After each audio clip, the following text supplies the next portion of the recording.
আব্বা তোমার একটা কথা জিগাই। কি কথা আব্বা? জিগাও। আব্বা তুমি আঙ্গর আম্মারে কি দিককে বিয়া করছিলা? ও তোর আম্মার যে গালে একটা তিল আছে না, ওই তিল্লা দিকা তোর আম্মারে বিয়া করছিলাম। এই ছোট্ট একটা বস্তুর লেগে তুমি বুঝতে একটা সমস্যা আঙ্গর বাড়িতে আনলা। সত্যি করে বলো তো, বিয়ের আগে তোমার কয়টা গার্লফ্রেন্ড ছিল? আরে বোকা, গার্লফ্রেন্ড তো দুর্বল লোকেরা বানায়। আচ্ছা, আর তুমি কি মহাবীর যোদ্ধা ছিলা? আমি তো সেই সৈনিক যে বিয়ে করে পুরো টাইম বোম ঘরে নিয়ে আসার লোক। কি বললা? আমি টাইম বম? সারা দিন পাশের বাড়ির ভাবিরে দেখো, তোমার লজ্জা করে না?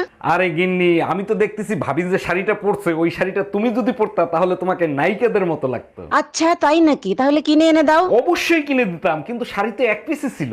এই শাড়ি কয় পিস ছিল?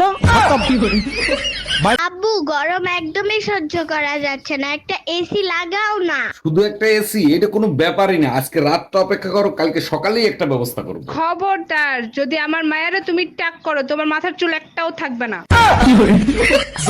টাকা পয়সা সোনা দানা যা আছে বের কর, নইলে তোর বউরে মাইরিয়ে ফেলাবো। ভাই আমার কথা শোনেন। প্লিজ ভাই, আগে উনার কথাটা শোনেন, তারপরে আপনি যা খুশি তাই করেন। ভাই আপনি যা চান তাই দেবো, ওরে আপনি তাড়াতাড়ি ছেড়ে দেন। বউয়ের জন্য এত ভালোবাসা জীবনে কোনোদিন দেখি নাই। আরে কিসের ভালোবাসা, যে কোনো সময় বউ চলে আসতে পারে, ও তো পাশের বাড়ির ভাবি। এই তুমি আমার টাকা দিবা কখন?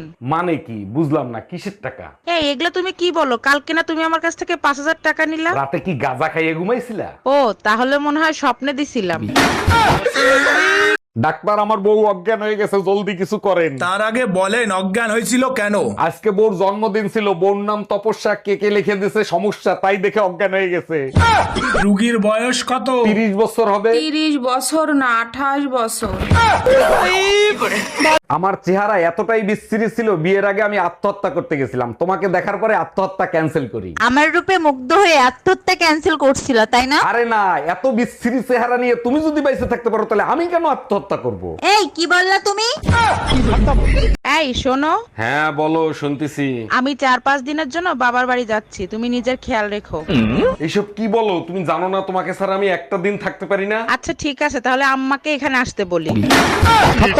এই তুমি রেড সিগন্যাল ক্রস করার কারণে নাকি 2000 টাকা জরিমানা দিয়েছো। সরি, ভুল হয়ে গেছে, এমন ভুল আর কোনোদিনও হবে না। এত বড় বড় গরুর মতো চোখ থাকতে রেড সিগন্যাল দেখলা না কেমনে? আরে বাবা, রেড সিগন্যাল তো দেখছি, ট্রাফিক পুলিশ তো দেখি নাই। হাই রে আমার কপাল রে, ওদিন যদি মায়ের কথা শুনতাম আর তোমার যদি বিয়ে না করতাম, তাহলে আজ আমার এই কষ্টটা সহ্য করা লাগে না। তার মানে কি তোমার মা আমার বিয়ে করবার নিষেধ করছে? তা নিলে আর কি। হাই হাই রে, এই মহিলাটার আমি কত খারাপ ভাবতাম, আরে সেই মহিলাটাই আমার বাঁচানোর চেষ্টা করছে। কি বললা তুমি?